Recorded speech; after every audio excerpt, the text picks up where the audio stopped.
Hello? Hello, Elena. Katherine, I will always be one step ahead of you. When are you going to figure that out?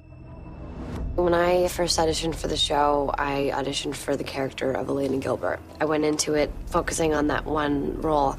And then as season 1 began, there was mention that there might be flashbacks. I think they always kind of kept me wondering because they weren't even sure whether they were going to have me play Katherine or not. So here I am, a year and a half later, as Katherine and Elena. Hello, Elena. Katherine, Katerina Petrova, wasn't so laid out in the book series. So we had to, really sort of add on and expand upon her backstory. We felt sort of obligated to answer the doppelganger question. Goes all the way back to England, 1492, after I left Bulgaria. How does Elena exist if Katherine didn't have a child? It was kept secret. My baby was given away.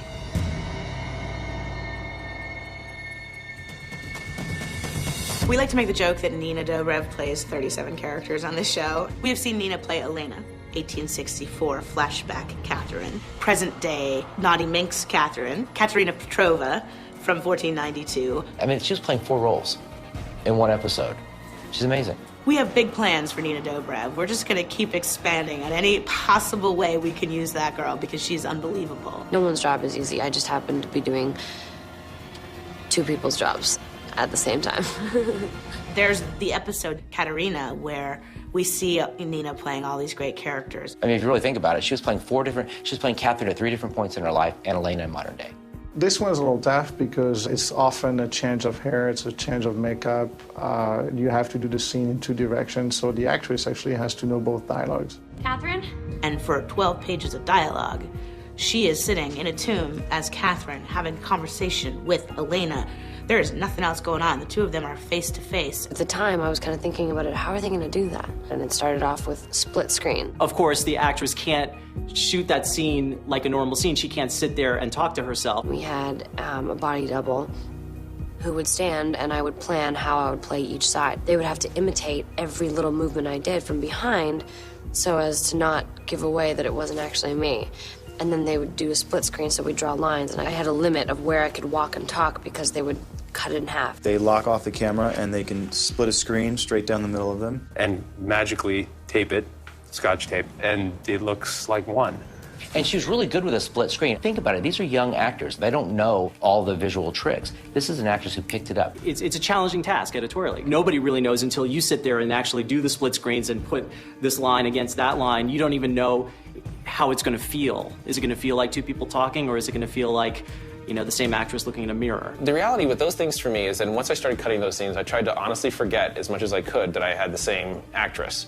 I got half of those scenes on one day and half of them the next day. So I basically sort of pre-selected takes I liked, and then it became almost matching in the back half of it to the, the half I'd already created. The same actress is playing the 2 characters, so you actually have to find performances that distinguish the characters. You didn't really escape. You've been running from Klaus ever since. They underestimated his spirit for vengeance.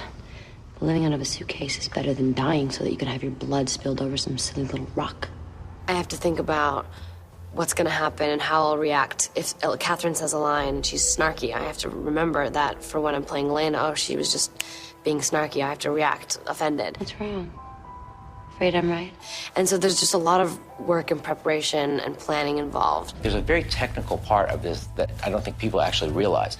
There is matching. When you're doing take 1, take 2, and take 3, and you put your hair to the side, you better do that on the same line every single take, or you're going to have an editing problem. And this is an actress who gets it. It's not tucked. This one's tucked. Continuity crazy. If you do it wrong, it just becomes silly, and it just becomes kind of funny, and we didn't want that to be the case. It's really about the believability of the character itself. If you are engrossed in the scene and you think Elena is Elena and Katherine is Katherine, the split screens are sort of irrelevant. And I have never seen anything like it in my life when that was cut together. It was astounding to me. There were no mistakes. She had every line down for both characters. She was acting opposite nothing, and yet she was delivering the performance of the season for both characters, and it was astonishing. What else is needed to break the curse? Look who's getting smarter. Nina playing Katherine playing Elena is hard. It's hard in story, and it's hard for her to do. Towards the end of this season, Katherine ends up kind of dressing as Elena to kind of fool people. When we started doing Katherine imitating Elena and doing the straight hair and wearing her clothes, that got even harder. When she was impersonating Elena, we kind of switched the parts a little bit. So even though you thought it was Elena, there was something off about the look that you saw in the entire episode. Katherine. Hello, John. Goodbye, John. I would look in the mirror and get confused because it's really Katherine being Elena, but trying to not tell the audience that she's Elena and then still have it be a little Katherine-y. We've done it a couple times when it's been really effective, and then sometimes less so, and so we're always kind of like, can we get away with this again? Not sure. Katherine.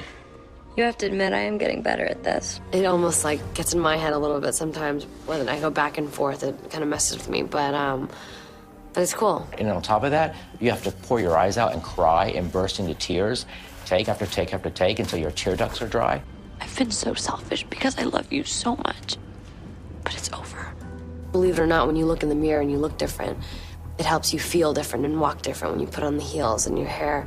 When my hair is just like longer and I can just like play with it and my strut, I have this like walk that I do. It really, the physical and visual really transforms the internal. Yeah, it is always interesting seeing Nina transform into one of the other characters. You can just tell when it's Katherine, and then when it's Elena, it's like purity and innocence, and it's very obvious. There is a very big separation within the two characters. You can just tell when it's an Elena day, you can tell when it's Katherine day. You know, she has a little extra sass in her step. She embraces it, not just externally, but internally, and you can see it in her eyes. When Nina and I were talking at the beginning of the season about how to differentiate these two characters, I said, the biggest thing that will help you is when Elena looks at somebody, she's looking at them from a place of pure honesty. Katherine will look at someone, and though she might be pretending she believes, there's nothing inside of her that is honest. She has these very specific outfits that she wears. I can tell when she's Katherine. She gets to have the fun of differentiating the two characters just in her clothes. For Nina herself, she likes to be able to have a little bit of something that for her she can tell when she's acting what gives her a little bit of Katherine as opposed to Elena. So we try and make sure they're not, you know, in the exact same color, because then that gets a little confusing.